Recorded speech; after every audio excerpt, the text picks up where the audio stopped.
Hello everyone, आप सभी का स्वागत है इस चैनल में। आज के इस लेक्चर में आप देखेंगे प्रैक्टिस प्रॉब्लम 35 एपी का ये खूबसूरत सवाल। यकीनन आपको बहुत अच्छा लगेगा।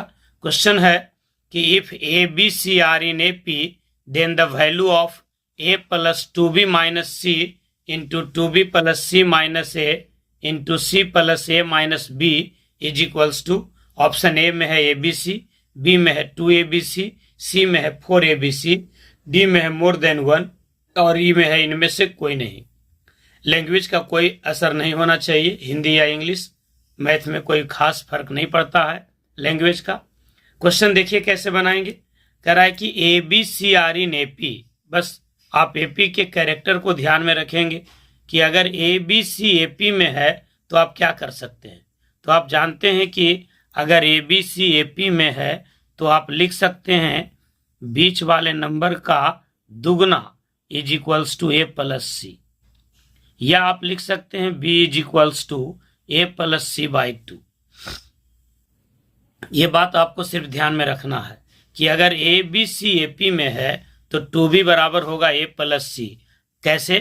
तो बड़ा आसान तरीके से आप साबित कर सकते हैं कि अगर A B c A P में है तो इसका मतलब इनका कॉमन डिफरेंस सेम होगा, यानी दूसरा टर्म माइनस पहला टर्म इज इक्वल्स टू तीसरा टर्म माइनस दूसरा टर्म। ये हो जाएगा b minus a is equals to c minus B.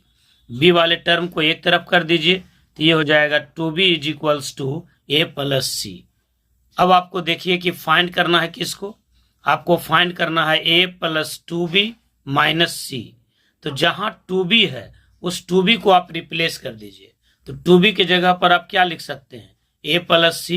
तो 2b की जगह पर हम रख देते हैं ए प्लस सी। अब ये प्लस सी और माइनस सी कट जाएगा तो बचेगा ए और यहां से ए, यानी ये टर्म हो गया आपका 2a। ये टर्म हो गया आपका 2a। क्लियर हुआ बात? 2b की जगह पर हमने क्या रखा? देखिए a प्लस 2b माइनस सी था तो a को a रहने दिया, 2b की जगह पर क्या रख दिए? b प्लस सी, आइए माइनस सी हो गया। 2b बराबर क्या होगा? a plus C, sorry 2b is equals to a plus C. तो c और c कट गया तो क्या मिल गया? 2a। तो ये पहला टर्म हो गया 2a। इसी प्रकार से दूसरा टर्म में क्या हो जाएगा? दूसरा टर्म है आपका 2b प्लस सी माइनस ए। तो 2b के जगह पर क्या रखेंगे? a प्लस सी, अब प्लस सी माइनस ए, तो a से a कट जाएगा तो यहां बचेगा c प्लस सी यानी 2c। अब यहां देखिए c plus A minus B, तो c प्लस ए की जगह पर क्या रख देंगे? 2b। a प्लस सी बराबर है 2b, तो 2b में से b चला जाएगा तो बचेगा 1b। बस कुछ नहीं करना था, इसी को ध्यान में रखना है। इसी टाइप का सवाल टीजीटी में भी पूछा जाता है। तो 2 इंटू 2 4abc। इस सवाल का जवाब होगा 4abc यानी ऑप्शन सी। इस टाइप में एक सवाल आप और देखिए, दो सवाल है जो काफी इंपॉर्टेंट है। एक ये हो गया जो डायरेक्ट पूछा जा सकता है टीजीटी मैथ्स के लिए और पीजीटी के लिए भी उपयोगी है। अगर A B c A P में है तो a plus 2b minus C, 2b plus C minus A और into C plus A minus B का वैल्यू होगा 4abc। इसी पर आधारित एक और सवाल को देख लीजिए। यहां है कि if A B C are in A P then the value of a cube plus c cube plus 6abc is equals to क्या? ऑप्शन ए में है 2bq, बी में है bq, सी में है 8bq, डी में है मोर देन वन और ई में है नन। बहुत ही बेहतरीन सवाल, ये दोनों में से कोई एक पूछा जा सकता है, टीजीटी के लिए भी और पीजीटी के लिए भी। जरा ध्यान दीजिएगा और 11-12 के विद्यार्थियों को तो ये जानना ही चाहिए। देखिए सवाल क्या कह रहा है। कह रहा है कि a B C are in A P, a B c A P में है तो आपको बस यही ध्यान में रखना है कि बीच वाले नंबर का दुगना बराबर होगा पहले और आखिरी का जोड़, यानी 2b इज इक्वल्स टू होगा a प्लस सी। अब आप इस 2b को जितना बढ़िया से हैंडल करना सीखिए। देखिए अब सवाल हमको बनाना किसको है भाई?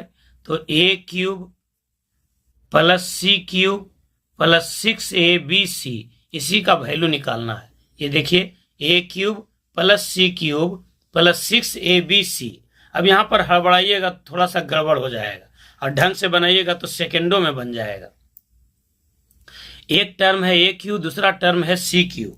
तो ए क्यू प्लस बी क्यू या ए प्लस बी के होल क्यूब के फॉर्मूला पर आप जा सकते हैं, लेकिन पहले इसको आप अरेंज कीजिएगा। दिमाग शांत रहेगा एग्जामिनेशन में तो निश्चित रूप से हल मिल जाएगा।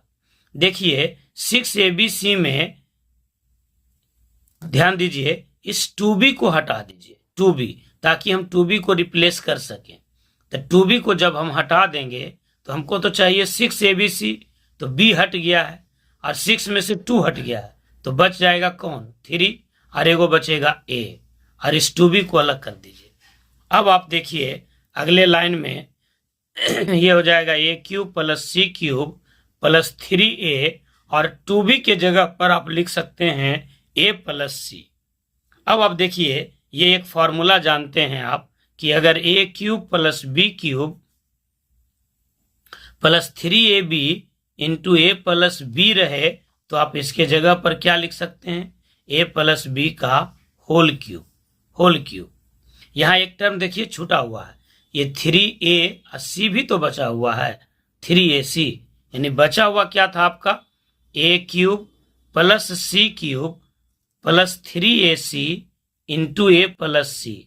अब देखिए आपको एक फॉर्मूला मिल गया, क्या कि A cube plus B cube plus 3AB into A plus B is equals to होगा ए प्लस बी का होल क्यूब, यानी ए प्लस सी का होल क्यूब, और ए प्लस सी को आप फिर से रिप्लेस कर दीजिए किस में, 2B में, तो ए प्लस सी के जगह पर होगा 2B का होल क्यूब। ये ध्यान दीजिएगा, ऐसा नहीं कि ऑप्शन में ए में मिल गया 2B क्यूब तो मार दिए, नहीं, ये 2B का होल क्यूब है, इसका मतलब 2 का भी पावर 3 और B का भी पावर 3, तो आंसर हो जाएगा 8B क्यूब, जो आपका ऑप्शन है सी। तो इस सवाल का जवाब हो गया सी। ये दोनों सवाल को एक बार जरूर आप फिर से देख लीजिएगा, एग्जाम से पहले भी इस सवाल को देखकर जाने की जरूरत है। तो हम प्रतिदिन एक प्रॉब्लम प्रैक्टिस प्रॉब्लम के रूप में लेकर आते हैं जनरली पीजीटी मैथ्स के लिए, लेकिन कुछ सवाल टीजीटी के लिए भी होता है जो कॉमन टॉपिक है, जैसे आपको एपीजीपी हो गया, ट्रिगो का हायर कंसेप्ट हो गया, प्रोबेबिलिटी हो गया, सेट हो गया। इन सब चीजों पर टीजीटी के अभ्यर्थियों को भी ध्यान देने की आवश्यकता है, और 11-12 के विद्यार्थियों के लिए ये बिल्कुल जरूरी है। ये तो एपी उनको पढ़ना ही है, निश्चित रूप से उनको ये सब चीज ध्यान में रखना चाहिए कि अगर एबीसी एपी में है तो होगा 2B बराबर ए प्लस सी। ये 3 बात आप हमेशा ध्यान रखेंगे कि अगर एबीसी एपी में है तो 2B इज इक्वल्स टू होगा ए प्लस सी, और अगर एबीसी जीपी में है तो इसका मतलब होगा B² is equals to AC, और यदि ABC HP में है यानी हार्मोनिक प्रोग्रेशन में है तो B बराबर होगा 2AC अपॉन A प्लस सी। साथ ही साथ आपको तीनों मीन का भी ध्यान रखना चाहिए कि अगर A और B 2 पॉजिटिव नंबर है, for 2 positive numbers A and B, तो इनके बीच के अरिथमेटिक मीन को लिखते हैं कैपिटल A से, और A बराबर होता है A plus B by 2। Geometric mean को लिखते हैं G से, और इनका फॉर्मूला होता है under root AB। Harmonic mean को लिखते हैं H से, और इनका फॉर्मूला होता है 2AB upon A plus B। 2 संख्या अगर पॉजिटिव है A और B तो इनके बीच का अरिथमेटिक मीन होगा A plus B by 2, geometric mean होगा अंडर रूट AB, और हार्मोनिक मीन होगा 2AB upon A plus B। आपको ये भी जानना चाहिए कि अरिथमेटिक मीन बड़ा होता है ज्योमेट्रिक मीन से, और ज्योमेट्रिक मीन बड़ा होता है हार्मोनिक मीन से, यानी largest mean is the arithmetic mean and least mean is the harmonic mean. यानी तीनों मीन में सबसे बड़ा जो मीन होता है वो अरिथमेटिक मीन होता है, और जो सबसे छोटा मीन होता है वो हार्मोनिक मीन होता है। ये तीनों मीन यदि बराबर हो जाए तो यह तब और केवल तब संभव है जब दोनों संख्या A और B आपस में बराबर हो जाए।